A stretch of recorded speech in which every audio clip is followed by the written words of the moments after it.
in collaborazione con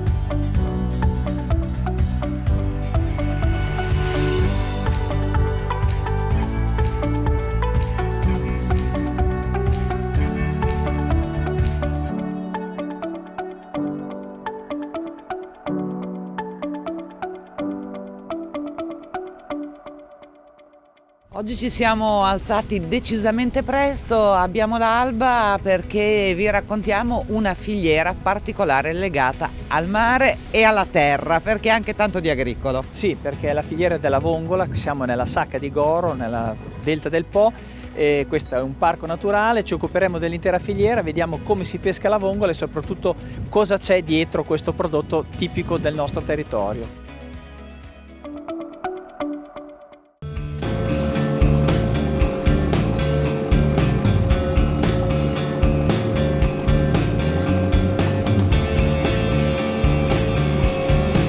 Mi trovo quindi nella Sacca di Goro, sono nel delta del Po. Oggi parleremo della filiera della vongola. Vedete alle mie spalle ci sono già i pescatori che si stanno preparando per raccogliere questo prodotto della laguna. Bene, ci siamo occupati dell'intera filiera, dalla semina appunto della vongola fino alla sua raccolta, alla sua trasformazione, quindi pronta per essere commercializzata.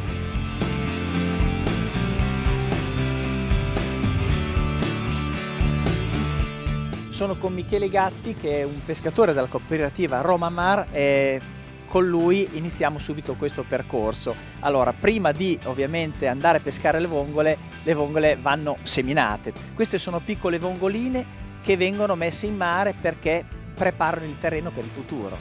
Certo, allora questa mattina molto presto siamo andati a prendere nel nostro laboratorio di produzione del seme questa semina molto piccola e adesso la semineremo in questo appezzamento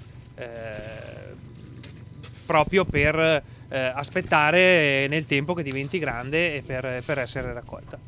Quanto tempo rimangono qua in acqua con questa pezzatura? Perché è un'operazione che viene fatta in questo momento in quest'area, ma poi dopo vengono riraccolte e vengono ridistribuite in un'area diversa.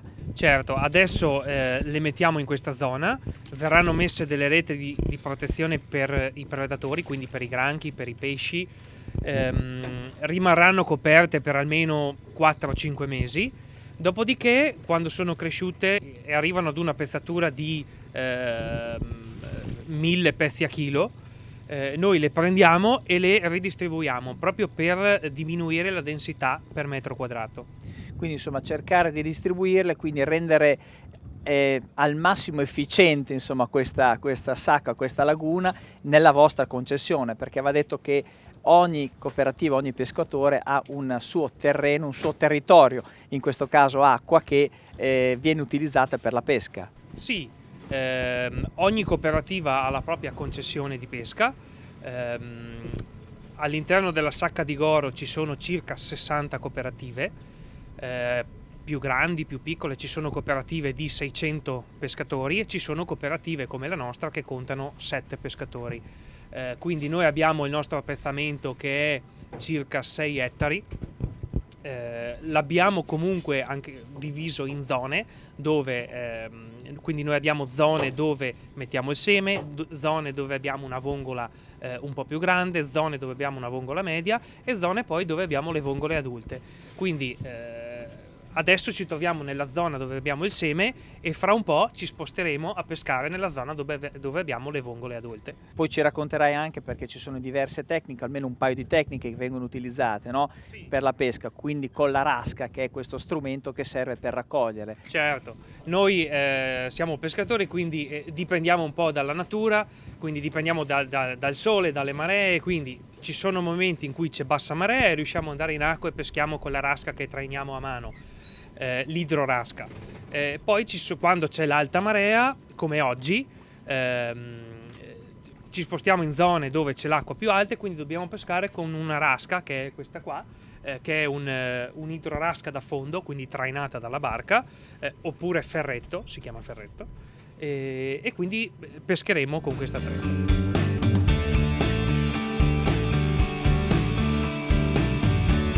Questa qui è un idrorasca da fondo, trainata dalla barca, oppure noi lo chiamiamo il ferretto. Questo ferretto come funziona? Allora, noi abbiamo una fila di ugelli anteriore che smuove la sabbia.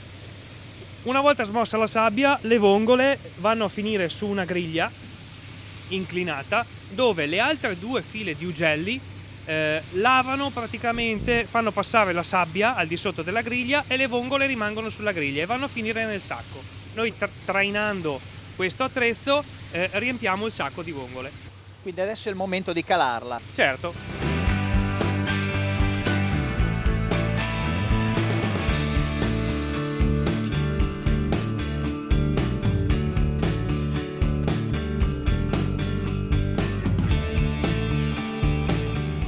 Nella cabina di pilotaggio si controllano tutte queste operazioni, vedo anche un GPS. Qua, Michele, che cosa controlli? Oltre la velocità, la pompa, ci sono diverse funzioni. Sì, allora, dopo aver calato l'attrezzo, noi dobbiamo seguire un po' quello che è tutto l'andamento qua della barca e dobbiamo controllare innanzitutto la pressione della pompa, quindi peschiamo all'incirca a 2,5 atmosfere.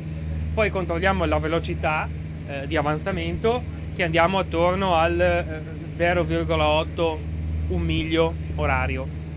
Quindi teniamo sott'occhio i giri dei motori, l'altezza dei motori, la velocità e la pressione della pompa. E quando si capisce che la rete è piena e bisogna tirarla in barca? Quando vediamo che la barca fa fatica ad andare indietro, che quasi ci fermiamo, allora tiriamo sull'attrezzo e poi procediamo con l'operazione successiva. Quindi l'esperienza, senti che il motore comincia a sforzare, quindi tiri sulla rete. Tiriamo sulla rete, certo, certamente.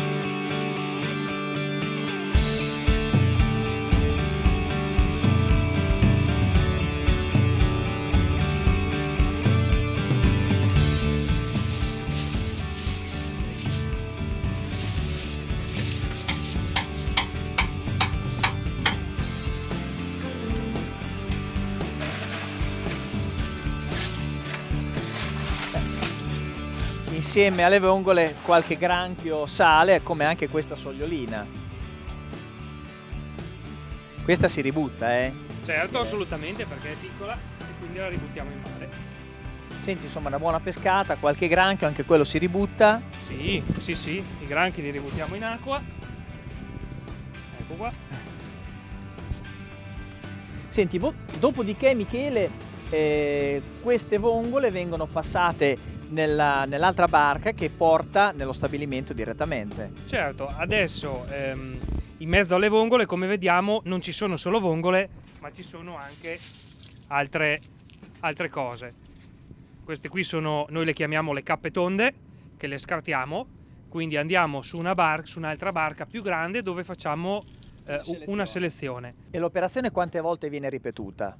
Questo dipende anche dalla richiesta del mercato, quindi magari la stagionalità, quindi piena estate magari c'è molta richiesta, quindi si pesca un po' di più. Sì, dipende un po' dalla richiesta di mercato, dai periodi di ferie, quindi di solito la richiesta maggiore è nei periodi di festività, quindi nelle feste di Natale, nelle feste di Pasqua, durante il Ferragosto, quelli sono i momenti migliori per noi. Quindi c'è un super lavoro anche. Sì, assolutamente. Beh, Michele, adesso andiamo a vedere come viene questa selezione nella barca madre, la chiamo io, no? Quella attrezzata per questo tipo di lavorazione. Sì, adesso facciamo un'altra calata, quindi caliamo di nuovo l'attrezzo e quando abbiamo raggiunto la quota, insomma, che ci eravamo prefissati, ci spostiamo verso l'altra parte.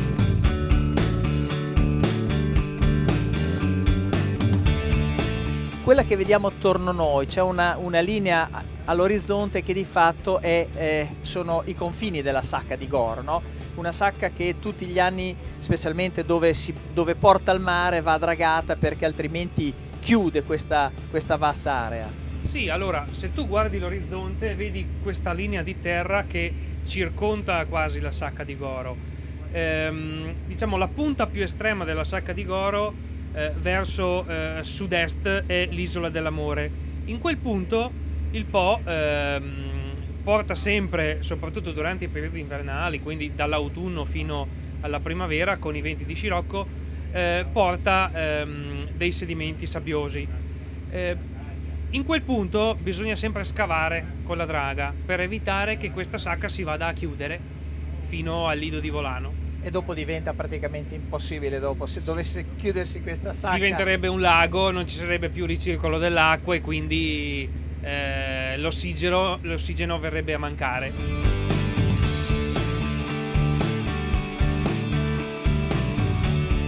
E siamo ritornati sulla barca d'appoggio, chiamiamola così, qui con noi il presidente Ernestino Benvenuti, presidente della Roma. Ma allora stamattina è andata bene, buon raccolto? Abbastanza, sì. Sì. Voi, insomma, obiettivo raggiunto, perché so che voi partite sapendo quante vongole devono essere raccolte, pescate. Sì. Abbiamo una nostra media, diciamo così, di raccolto e rispettiamo quella media, ecco, non peschiamo più di tardi. Ma che cosa state facendo in particolare? State selezionando quello che è il pescato? Esattamente, sì. Poi quelle più piccole che escono le ributtiamo a mare, le riseminiamo. Quelle più piccole e anche quelle che non sono vongole, perché ci sono delle altre conchiglie che non sono vongole, come si chiamano? Le cappe, noi le chiamiamo cappe tonde. Ecco, quelle piccoline che vanno assieme alle mezzane le ributtiamo ancora a mare. Ecco. E il lavoro della filiera della vongola per voi pescatori è comunque una filiera interessante anche dal punto di vista economico? Ci sono delle problematiche? Sì, è una cosa interessante, sì, anche perché negli ultimi anni l'approvvigionamento di seme naturale si è molto abbassato, quindi abbiamo difficoltà a reperire seme naturale da banchi naturali, e quindi abbiamo bisogno di prenderlo da laboratorio, ecco.